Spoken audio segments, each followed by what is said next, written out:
आप देख रहे हैं अपना यूट्यूब चैनल गुरुकुल शिक्षा केंद्र। स्टूडेंट्स, आज मैं क्लास 10th का एनसीईआरटी पढ़ में 6.6 लेकर आया हूं, जो एग्ज़ाम के ख्याल से बहुत बहुत इम्पोर्टेंट है। देखिए, मैं यहाँ पे आपको लिख दिया very very important VVI.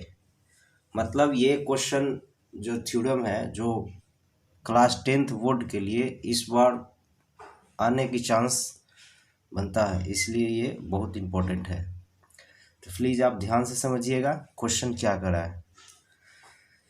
Question कह रहा है, सिद्ध करें कि दो समरूप त्रिभुज के क्षेत्रफलों का अनुपात उनकी संगत भुजाओं के वर्गों के अनुपात के बराबर होता है।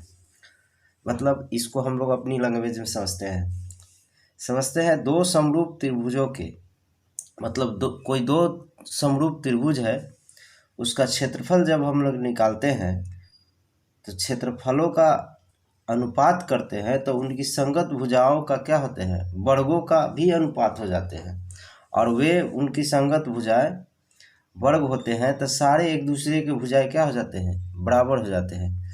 तो सबसे पहले इसमें दिया है कि दो समरूप त्रिभुज है, तो हमने यहाँ दिया है में लिख दिए हैं।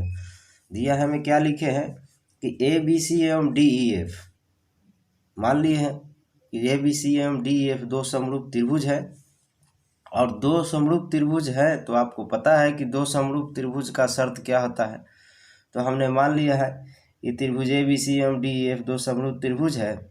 इस प्रकार है कि कोण ए बराबर कोण डी, कोण बी बराबर कोण ई, कोण सी बराबर कोण एफ, ये उसका शर्त होता है समरूप होने का।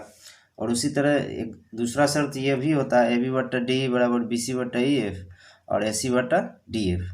उनकी संगत भुजाएं क्या होती हैं, अनुपातिक होती है। संगत भुजा का मतलब इस त्रिभुज में ए बी और इस त्रिभुज में डी ई दोनों अनुपातिक होंगे।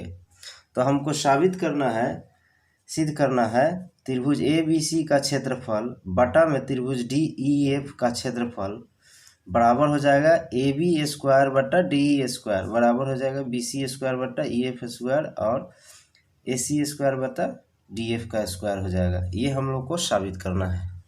तो आइए सबसे पहले इसको प्रूफ करने से पहले हमको ये समझना है हम लोग को कि कुछ बनावट है जो करना पड़ेगा। सबसे पहले यहाँ पे हम लोग बनावट लिखते हैं।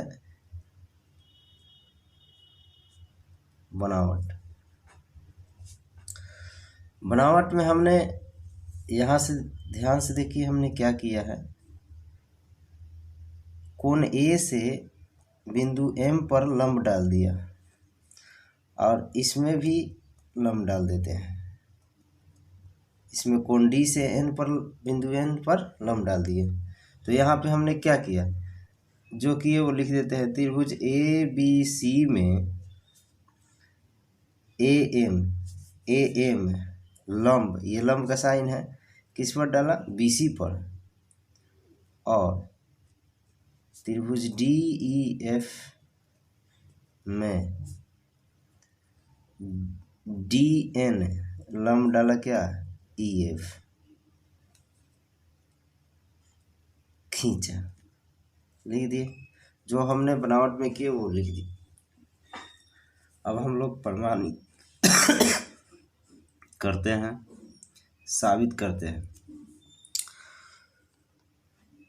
तो आपको पहले से पता है त्रिभुज ए बी सी का क्षेत्रफल होता है हाफ इंटू आधार गुने ऊंचाई। अब प्रूफ करने वाला पर ध्यान देना है कि दोनों त्रिभुज जो है, त्रिभुज ए बी सी का क्षेत्रफल त्रिभुज डी ई एफ का क्षेत्रफल क्या है, अनुपात में है। तो हम लोग भी यहाँ पे कर लेते हैं। त्रिभुज ए बी सी का क्षेत्रफल बटा में त्रिभुज डी ई एफ का क्षेत्रफल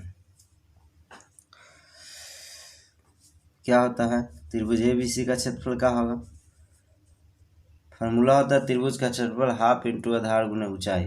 तो हमने हाफ मतलब 1/2, आधार क्या होता है बी सी, त्रिभुज ए बी सी के लिए आधार हो जाएंगे बी सी, और ऊंचाई का काम क्या कर रहा है, ए एम लिख दिया बटा में। अब नीचे त्रिभुज डी ई एफ है तो इसका क्षेत्रफल का फार्मूला लिखेंगे, तो 1/2, आधार इसमें डी एन में कौन है, ई एफ, ई एफ, इसका ऊंचाई कौन है, डी एन। ये 1/2 कट जाता है, तो क्या बी सी बटा ई एफ बचता है और ए एम बटा डी एन, इसको ऐसे भी लिख देंगे। ये हो गया समीकरण फर्स्ट। अब हम लोग चलते हैं 9, त्रिभुज ए बी एम, त्रिभुज ए बी एम एवं त्रिभुज डी ई एन में, ये दोनों त्रिभुज में चलते हैं और इसको समरूप साबित करते हैं। उसके बाद क्या हो जाएंगे, भुजाएं अनुपातिक हो जाएंगे। तो सबसे पहले समरूप साबित करने के लिए हम लोग को दिया हुआ है कि कोण B बराबर कोण E, ये हो गया गिवन। समरूप साबित करने का शर्त है या तो कोण क्या होना चाहिए, सारे कोण बराबर होना चाहिए, या तो सभी भुजाएं अनुपातिक होनी चाहिए। तो कोण B, त्रिभुज ए बी एम और त्रिभुज डी ई एन में ध्यान से देखिए, कोण B और कोण E तो बराबर हो जाएंगे, ये दिया हुआ है। और कोण M भी कोण N के बराबर हो जाएंगे 90 डिग्री से, क्योंकि ये लंब डाले हैं तो यहाँ पे 90 डिग्री का कोण बनेगा इस त्रिभुज में। और जब दो बराबर हो जाते हैं तो तीसरा अपने आप हो जाते हैं। यहाँ पे लिख सकते हैं त्रिभुज ए बी एम समरूप त्रिभुज डी ई एन, कैसे हो गया, ए समरूपता से, एंगल समरूपता से। जब ये समरूप हो गए तो इनकी भुजाएं क्या हो जाएंगे, अनुपातिक हो जाएंगे। क्या हो जाएगा, ए बी बट्टा डी ई,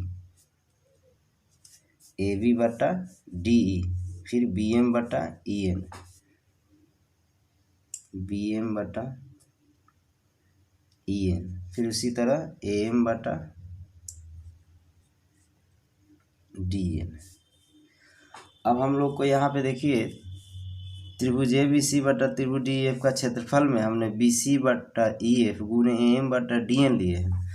इसीलिए आप क्या कीजिए, यहाँ भी आप ए बी बटा डी ई ए एम बटा डी एन वाला को एक साथ करते हैं, सब तो इक्वल है, जिसका ज़रूरत है उसी का प्रयोग करते हैं। इसका हमने यूज़ कर लिया। आपको दिया है, हमें पता है कि ए बी बटा डी, यहाँ पे दिया है ए बी बटा डी बराबर है बी सी बटा ई एफ और ए सी बटा डी एफ। तो जो ज़रूरत है इसमें एक दूसरे के बराबर है तो यूज़ कर लेते हैं। तो अब ए बी बटा डी के जगह पर हम लोग बी सी बटा ई एफ लिख लेते हैं, क्योंकि यहाँ पे हम लोग बी सी बटा ई एफ ए एम बटा डी एन के जगह पर यूज़ करेंगे तो ये स्क्वायर हो जाएंगे।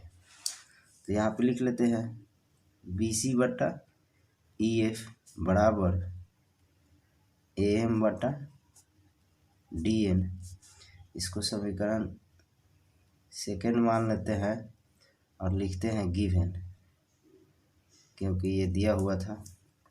अब ये जो मान है समीकरण फर्स्ट में रख देते हैं, तो लिखते हैं समीकरण फर्स्ट में सेकेंड का मान रखने पर क्या हो जाएगा, त्रिभुज ए बी सी का क्षेत्रफल बटा त्रिभुज डी ई एफ